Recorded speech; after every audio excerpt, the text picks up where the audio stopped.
শুক্রবারে যে খবরটা ছাপা হয় পেপারে, ওই সারা সপ্তাহ ঘুরিয়ে পিছিয়ে ওই একই খবর ছাপা হয়। তাই দেখলাম যে শুধু শুধু টাকা নষ্ট করে লাভ কি। হ্যাঁ, শুধু সব সময় দামি ট্যাবলেটেই যে কাজ হবে তা কিন্তু নয়, মাঝে মধ্যে কম দামি ট্যাবলেটেও অনেক ভালো কাজ হয়।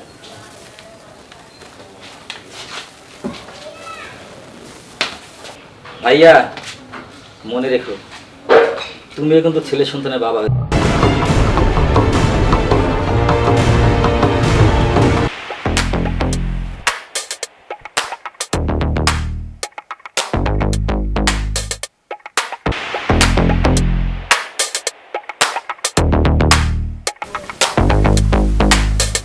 ভাইয়া তুমি মনে হয় ভুল করে ফেলেছো। প্রেসক্রিপশনে সার্জেল ট্যাবলেট লেখা ছিল, তুমি ভুল করে রেনিটিড নিয়ে এসেছো। আমি তো ভুল করে নিয়ে আসিনি, ইচ্ছা করে নিয়ে এসেছি। এটাও গ্যাসের ট্যাবলেট, এটাও গ্যাসের ট্যাবলেট। অথচ বেশি টাকা খরচা করার কি দরকার? হ্যাঁ, শুধু সব সময় দামি ট্যাবলেটেই যে কাজ হবে তা কিন্তু নয়, মাঝে মধ্যে কম দামি ট্যাবলেটেও অনেক ভালো কাজ হয়।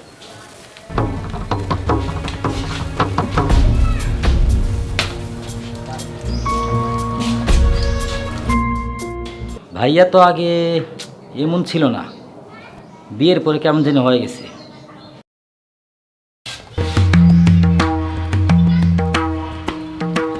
কি ব্যাপার বাবা, এক সপ্তাহ আগের পেপার পরে কি মজা পাচ্ছ তুমি?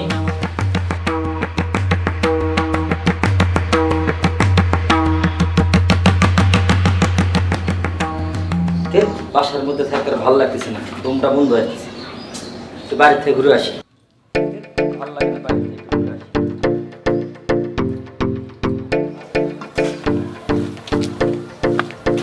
কিরে, পেপার দেখি বেঁচে সব শেষ করেছিস, আর আমাদের বাসায় পেপার না দিয়ে কই যাচ্ছিস? না, খালুজন তো মানা করে দিছে, শুধু শুক্রবার পেপার দিতে খালি বলছে। কবে বলছে খালুজন তোকে? 3 দিন আগে। আচ্ছা তুই যা, দেখতেছি।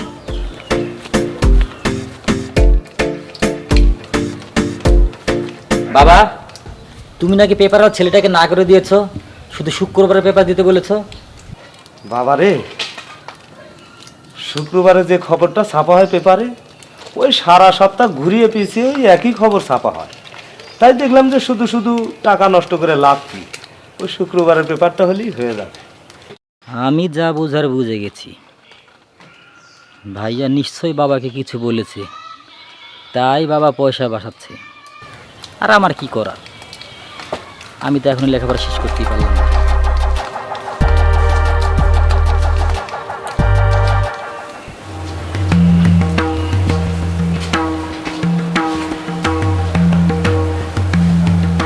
বাবা, তোমার সাথে আমার কিছু কথা আছে। কি কথা বাবা? বাবা, আমাদের রুমটা হয়েছে খুব ছোট, তোমার রুমটা অনেক বড়। তাই তুমি যদি আমাদের রুমটা আসো, তাহলে আমরা তোমার রুমে যাইতাম, তাহলে আমাদের খুব ভালো হইতো। বাবারে, আমি আর তোর মা এই রুমটাতে 28টা বছর কাটিয়েছি। এখন তোর মা তো বেঁচে নেই, কিন্তু ওই রুমে যদি ঘুমাই, মনে হয় তোর মা আমার পাশেই আছে। আর আচ্ছা ঠিক আছে বাবা, তুমি তোমার রুমেই থাকো, কিন্তু তোমার এসিটা আমাকে দিয়ে দিলি একটু ভালো হয়। কারণ তোমাদের বৌমার হলকা হাই প্রেশার, এসিটা দিয়ে দিলে খুব ভালো হয়। আর তোমার তো এসির দরকার হয় না বাবা। আচ্ছা ঠিক আছে বাবা, এসি নিয়ে নিস তোরা।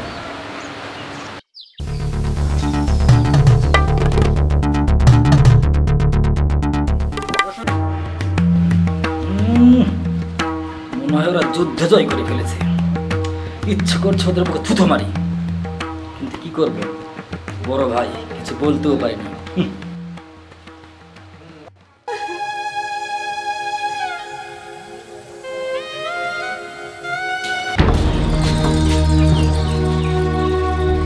হ্যালো ভাইয়া, ভাবির অবস্থা তো খুব একটা ভালো না, ভাবির মনে হয় ব্যথা উঠছে। কি বলিস? শোন শোন শোন, সরকারি হাসপাতালে না নিয়ে প্রাইভেট হাসপাতালে নিয়ে যাস। সরকারি হাসপাতাল চিকিৎসা ভালো না। প্রাইভেট হাসপাতাল তো ভাইয়া অনেক খরচ। যত টাকা লাগে আমি দিব, তুই আগে নিয়ে যা।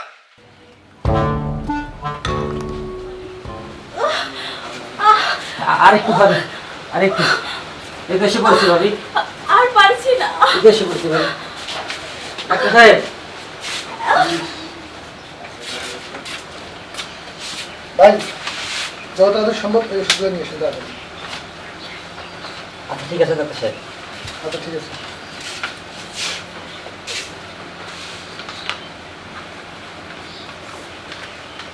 হ্যালো ভাইয়া, ভাইয়া প্রেসক্রিপশনে যে ওষুধগুলো লিখেছে সেই ওষুধগুলো তো অনেক দাম, আবার একই ওষুধ অন্য কোম্পানির কিন্তু দাম অনেক কম। ভালো জিনিসের দাম একটু বেশিই হবে, এটাই স্বাভাবিক। আর কাজ যেহেতু একই, শুধু শুধু অন্য কোম্পানির ওষুধ নিয়ে টাকা পয়সা নষ্ট করে লাভ কি ভাইয়া?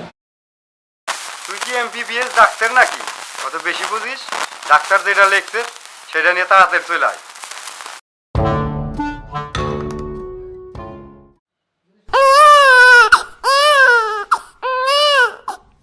ভাইয়া, কোনো বাবাই কখনো তার সন্তানের জন্য কৃপণতা করে না।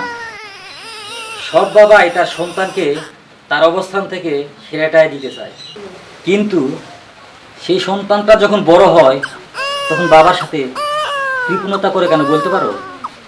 আমি ভাবিকে কোনো দোষ দিব না, সে অন্যের রক্তের, আমাদের প্রতি তার টান নাও থাকতে পারে, এটাই স্বাভাবিক। আর তুমি তো বাবারই রক্তের, তুমি কী করে পারলে ভাইয়া বাবার জন্য কম দামি ওষুধ আনতে, বাবার ঘরে এসিটা খুলে নিতে? বলো ভাইয়া, তুমি যেমন তোমার সন্তানের জন্য ছটফট করছো, ঠিক তেমনি আমাদের বাবা আমাদের জন্য এরকম ছটফট করছে। তুমি কি করে পারলে এত বড় অকৃতজ্ঞ হইতে? ভাইয়া মনে রেখো, তুমিও কিন্তু ছেলে সন্তানের বাবা হয়েছে।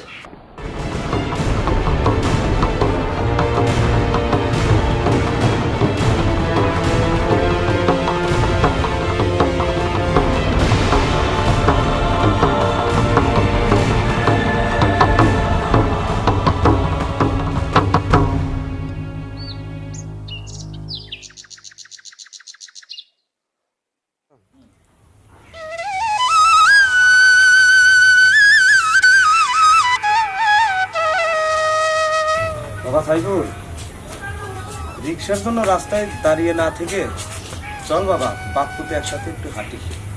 চল চল।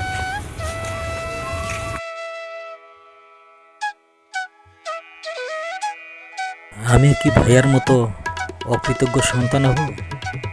কি জানি, আমিও হয়তো দিন শেষে অন্যের রক্তে ঘ্রাণ পেয়ে নিজের রক্তকে অবহেলা করব।